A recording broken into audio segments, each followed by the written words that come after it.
let's talk about the table of knowledge. And joining us right now, two big brain blokes. One used to be the Deputy Prime Minister of the country. You can see him in lots of different places, the wonderful John Anderson. The bloke who used to run the Australian Financial Review is Michael Stutchbury. He also has the best sideburns in Australian media, but he's on his way towards the Centre of Independent Studies. Lads, let's do something really dangerous and wonder out loud. Talk about some stuff that's not bite-size, not bumper sticker, and not stuff that the left will be all that interested in watching. But everyone watching is a free-thinking adult, so let's get into some big questions, including, I mentioned this a couple of moments ago, which was about how Australians make sense of what's happening right now between Israel and Iran, right? To put this in very simple terms, for a certain series of people, it's about good guys and bad guys. For a whole series of people, it's about who was wronged first, who was all of this, right? And we all know that once you start pulling at any one of those threads, we're here for the next 5 hours. But what I was trying to say about, say, Australia and defence spending, when, hey, if there's a pothole, it's not fixed, you know, good luck trying to convince me we need to spend more money on this, that and the other. But from both of your perspectives, I know people care. It's not a question about whether they care or not, but how do they make sense of the next few days? Because I'll be honest, I cannot believe my 10-year-old daughter asked me today, is World War III starting? Who's going first? Well, I was in, for this one maybe, I was in Israel for a week, just 3 weeks ago. Yes, of course. And it's always a fascinating, second time since 2013, it's always a fascinating thing to do. I think the really thing that stood out to me from being there for a week was that after October 7, 2023, when, of course, the Hamas attack over the border, 1,200 Israelis basically murdered in cold blood and 250-odd taken hostage.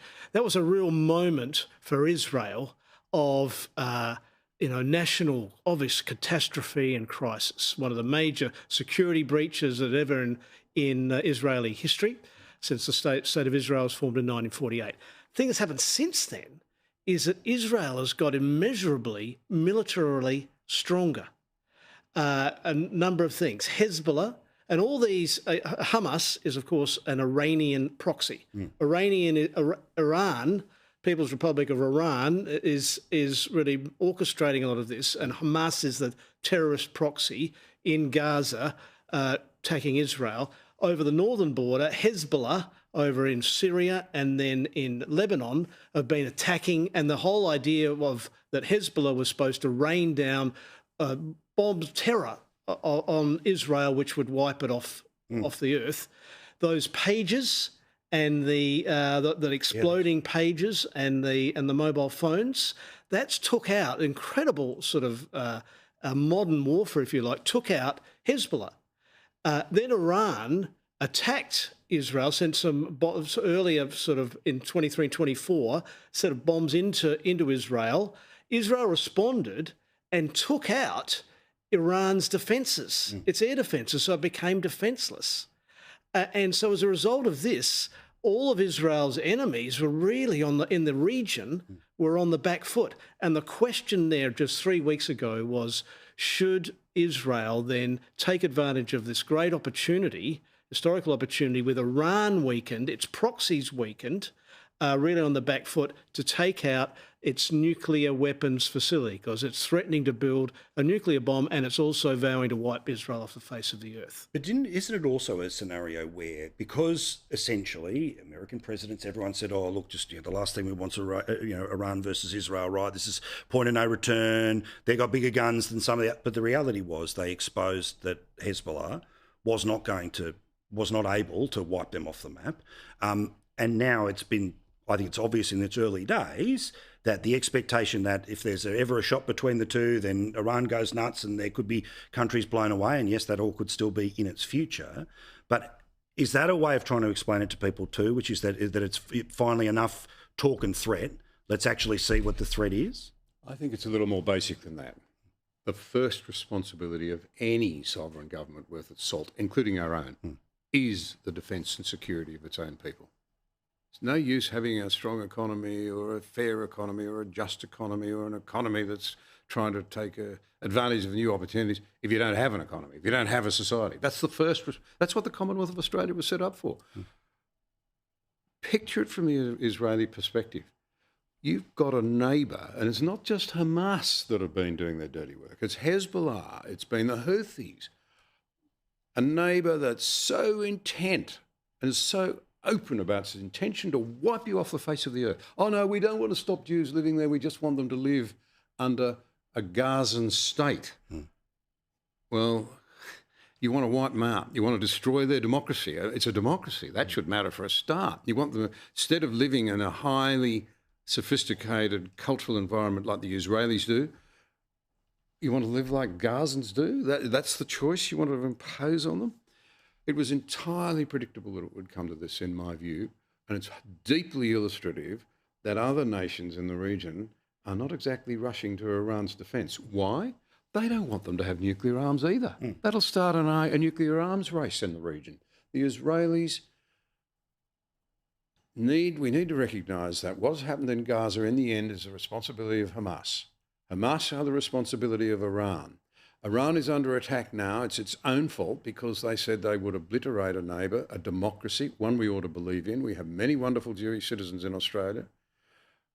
I think we're not thinking clearly, and I think we've lost our moral compass on a lot of this. None of us want war, but sometimes you need to take decisive action to try and ensure the safety of many more of us. Well, so this brings me to where the Prime Minister is today, and whether it's a cop-out position, but I like it being somewhat turned down, which is the idea of Australia's not involved, right? This is not our fight, right? Yes, we have a worldview, all of us, but this is not our fight. Then Penny Wong, straight away within a couple of hours, is out there telling Israel basically to turn it down, right? Yes, technically Iran as well, but we all know what she's really saying. Which of those positions is the better one? The Prime Minister's position, which is, okay, we get it, it's going on, but it's not our fight, or Penny Wong's? Well, where this could go is when you start a big shooting match like this, there's no doubt that it could go very, very bad. You know, we're talking about, nuclear war and things. It could go bad. But as John says, this is an opportunity also to stop that from happening. And the grand thing that could happen out of all of this is because, as John says, the Saudis, which is the other big power in the region, they're Sunni, they don't want the Shia Iranians to have nuclear weapons. They don't like all the Hamas and the terrorism. They want to build more of a modern state. We've gone from fundamentalism really to nationalism, the Saudis. So they're sort of, they'll object to what the Israelis are doing, but they won't raise up arms against it, and they don't want the thing to blow up and to escalate, but they're more than happy for the Iranians to be put in their place, perhaps the regime to fall because, there's sanctions, inflation's high there, their economy's in trouble. Is the regime going to totter?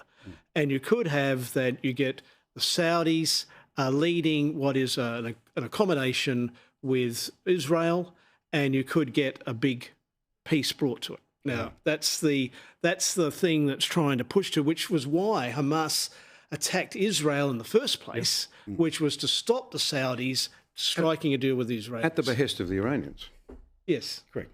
But also partly funded by the Qataris, and there's sort of this strange moment where the Qataris and their funding of what's been going on, but then they're on beyond speaking terms with the American president in terms of here's a plane, all the rest of it, right, about who's being held accountable for that or not, which brings me to the Prime Minister meeting with Donald Trump tomorrow. You've already seen, again, parts of the media, the biggest meeting in the history of Anthony Albanese's life. Look, does it matter? Sure. But we know there's going to be more analysis about the body language than the actual detail. And also, let's be honest, this is a side meeting off a meeting. This is not, let's sit down in the White House for a day and a half and work stuff out. This is very much, okay, we're mates, fine, fair enough. But as part of that conversation is this push from the Trump administration for us to spend more money on defence. What expectation, if anything, do you have out of this meeting, or is it just politeness amongst friends? Oh, look, I hope the Prime Minister, for the sake of all Australians, strikes a reasonable rapport with the President. I'm not underestimating the difficulties of that. I need hardly spell them out. But in the sovereign interests of this country, about which all three of us and all of our listeners care passionately, these are very dangerous times. And I think the Prime Minister and his government have got themselves in the most dreadful bind on defence.